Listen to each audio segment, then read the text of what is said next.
This is Joy News, your election headquarters. 47 days to this year's polls. The focus of many is often on the presidential candidate who tour parts of the country, hoping to woo voters. We often forget about MPs who will be representing the people in Parliament. Your election headquarters takes the train to the Dom-Kwabenya constituency to interact with electorate on how life has been for the past 4 years, as well as find out the challenges they face in the constituency. This is a constituency that promises a keen race between the NPP's Ajwa and the NDC's Mohammed Nuruddin. Joy News' Joseph Akable has more. Carved out of the old Ashaman constituency in 2004, the Dome-Kwabenya seat is one that has for years eluded the governing National Democratic Congress. This has culminated in the party changing its parliamentary candidate each electoral year. Isaac Adama, 2004, lost to the MPP's Professor Mike Okwe by some over 20,000 votes. Professor Mike Okwe beat the NDC Zita Okaikwe in 2008, but this time around with a declined margin of a little over 11,000. In 2012, the NDC Sophia Ekwako lost to new entrant Sarah Ajwa, who contested for the NPP. Now she increased the margin to more than 30,000 votes. So for this year, it will be a battle between the NDC's Nuruddin Mohammed and Ajwa Safo, the incumbent, who will be representing the New Patriotic Party once again.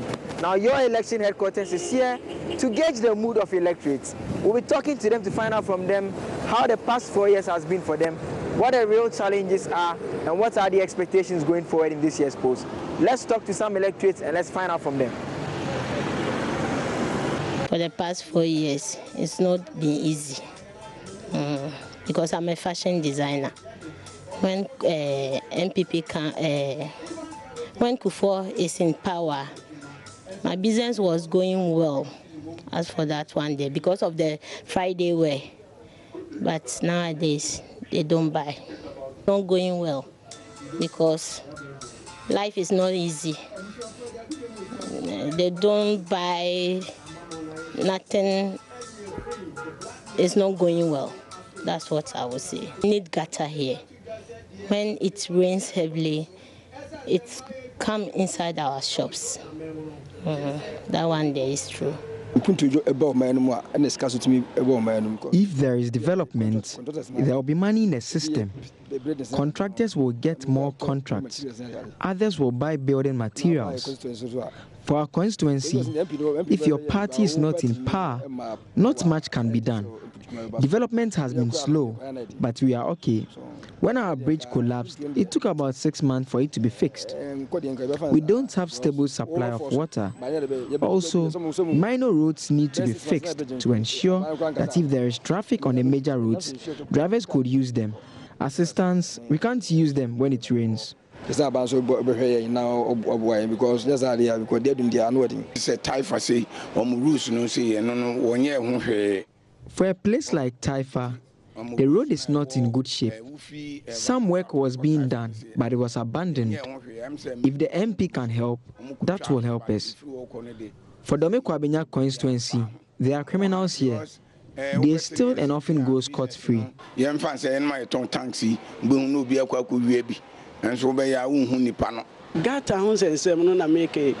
close to the AMA officials. We pay tax. But when it rains, our place gets flooded. We don't have gutters. You can ask around. When it rains, our shops get flooded.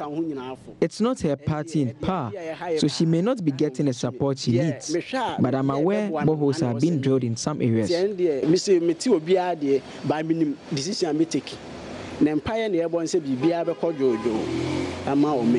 We have heard from the electorate. Essentially, a good number of them have been talking about security issue.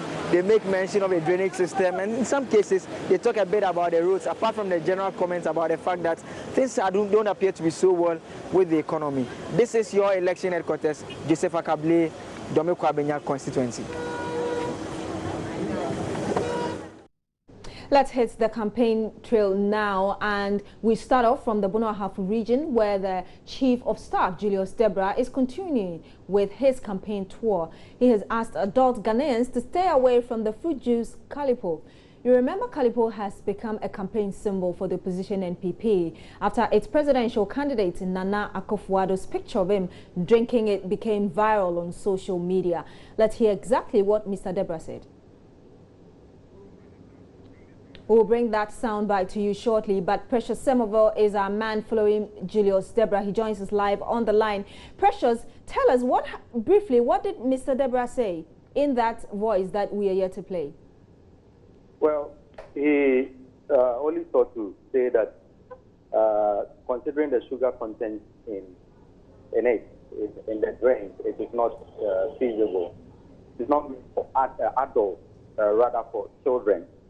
So it shouldn't be something that adults will take fun in it, considering the health hazard that it poses.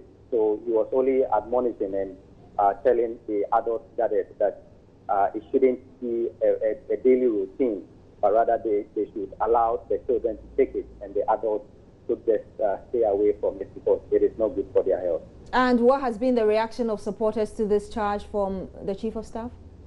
Well, they received it. They received it well because they believe that it is coming from a man who knows better than they do. So for a man of his caliber and stature to tell them that that drink it's meant for children, considering the sugar content and all that, it was a welcome news that they received from the Chief of Staff. Precious, before you go, what's he up to today?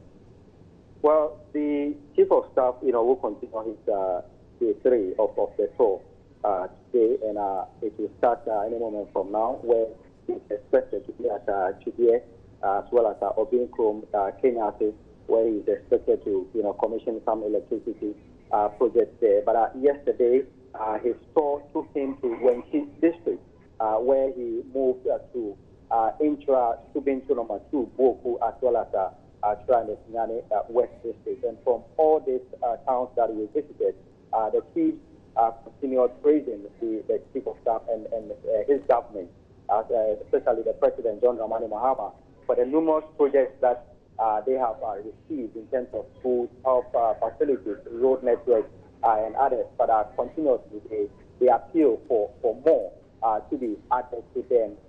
Now, speaker to speaker, from the team of the Chief of Staff took the opportunity to explain to the gathering why the need for them to give His Excellency John Dramani Mahama another term so that he can continue his good work. He believes that with the sort of work that the President has started, the likelihood that it could be truncated is very high when there is a change in government, and they believe that they should look at the level of development that has come their way and then vote for him. Now, the call was also that normally we hear people talk about the economy is not good, the economy is that, the economy is not doing well, but what really interests the citizenry is that they have schools that the students can attend to, they have health posts that when they are not well, they can seek, better health care treatment.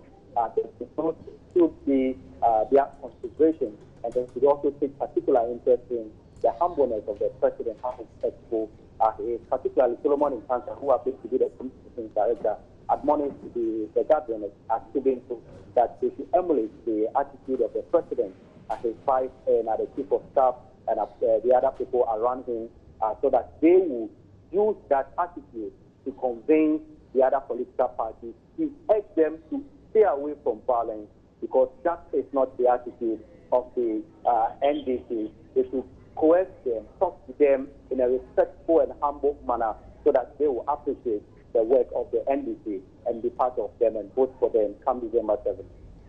Thank you very much, Precious Semoville. And we are learning that the Electoral Commission has finished balloting of parliamentary candidates on the ballot papers, and we will tell you shortly what these parties are and where they are in terms of numbers. So we have GCPP, that's number 1 on the ballot, PPP number 2, NDC number 3, UPP number 4, NPP number 5, NDP number 6, IPP number 7, UFP number 8, APC number 9, RPD number 10, UDFP number 11, GFP number 12, DPP number 13, and PNC number 14 and DPP number 15. We can now go live to the headquarters of the Electoral Commission, where Jennifer Ekuamo, our reporter, is standing by to give us the latest on this. Jennifer, what can you tell us? All right, Beatrice, what I've found so far, what I gathered from the Deputy Director of Communication, Mr. Yusuf, is that all 14 political parties were invited this morning to ballot, but only 7 appeared. And Mr. Ashirin Kesia, who's the General Secretary for the NDC, he balloted for his party. John Bwedi also balloted for the NPP. And the General Secretary for the NDP, the National Democratic Party, was done by General Secretary Alaji Frimpong. Now, by the close of today, they're sending notice to all the district electoral officers across the country to do the balloting for the independent parties so that they can also be put on the ballot paper finally. At the moment, the list is not complete, but they do hope to complete the process by Monday. But Jennifer, for those who have already picked, what interpretations are they given to it? Because usually they would do that. Number 1, it means this. Number 3, it means this. What are they saying? Beatrice, yes, the interpretations from the political parties, they have taken the news as well as can be, considering that the presidential candidate positions have not yet been balloted for. But at the moment, they do not see it as giving them any problem with the final ballot paper. Thank you very much, Jennifer Ekuamo, reporting live from the headquarters of the Electoral Commission.